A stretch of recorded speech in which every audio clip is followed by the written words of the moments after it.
Hey budget gardeners, Vita Loca here. Join me today as we collect some asparagus seeds. So let's go.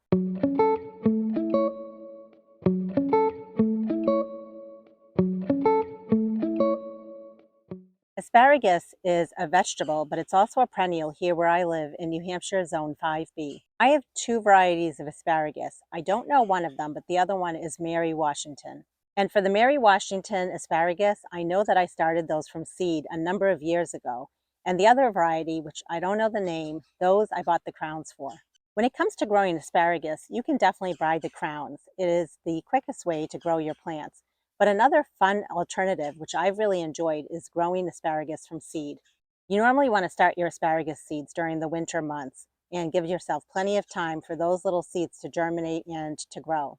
When it comes to harvesting your asparagus, you normally don't want to harvest asparagus for the first few years after you've planted the crowns. And when you start asparagus from seed, you definitely want to wait about 3 years before you start harvesting from those plants. And the rule of thumb is when it comes to harvesting your asparagus, you want the asparagus stalks to be at least pencil thick. Did you know that asparagus has a certain lifespan? Usually the plants will survive for about 15 years, sometimes a little bit longer. Now you normally want to divide your asparagus plants about every 3 years. I've never done that before, so I will be tackling it sometime within the next 1 to 2 years. The male asparagus plants do not produce a seed. They are definitely a more vigorous plant. The female asparagus plants, on the other hand, are not as vigorous as those male plants, but they do produce a little red seed pod, and those seed pods eventually hold 2, 3, even 4 seeds in them. So I wanted to show you today my process for collecting those seeds. These are the male plants, and the way I know that is there are no red berries on these plants. Now I'm going to show you what the female plants look like. It reminds me of Christmas, the red and the green, but look at all of those red berries. All of the red berries are basically the casings or the seed pods that house the asparagus seeds inside of them. You can definitely collect all the red berries and let them dry inside, or you can let the red berries dry on the asparagus plant. And you'll notice that there are a few here that have already started to dry. What we're going to do is we're going to pick those off, and I'm going to show you how to get the seeds out of them.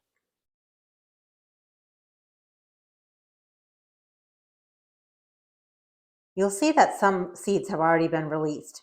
We have the red berries that are over here, and then we have some berries that are more of a tan color, and those berries were originally red, but then they started to dry up. And you can collect either of those, and it's perfectly fine, but I'm going to show you what the inside looks like of a berry that's already dried up. So I'm just going to pull this berry apart.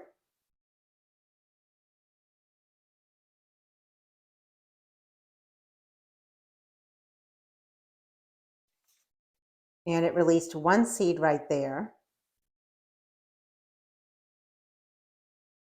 And then there's the other seed. Usually at a minimum, you'll get 2 seeds, and sometimes you'll get even more than that.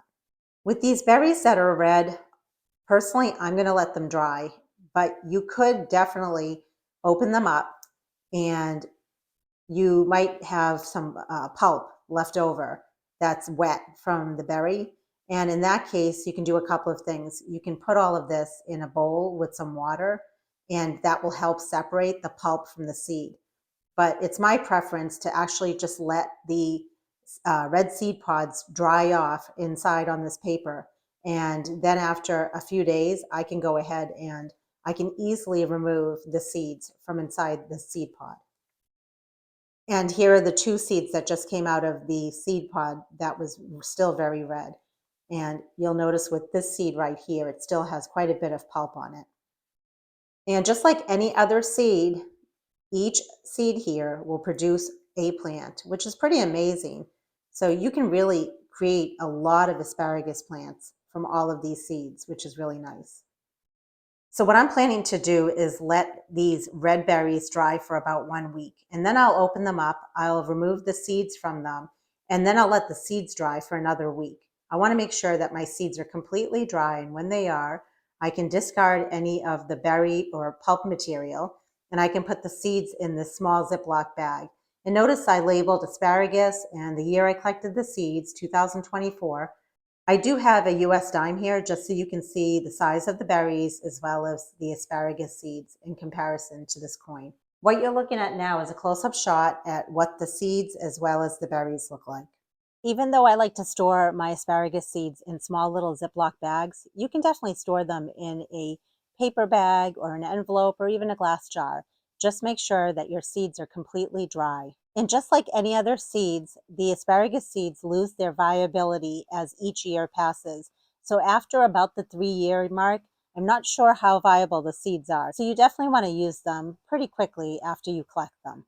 Later this winter, I plan on sowing those seeds indoors, and I'll make a video showing you my process for sowing the asparagus seeds in case you want to follow along. I want to know, have you ever started asparagus plants from seed?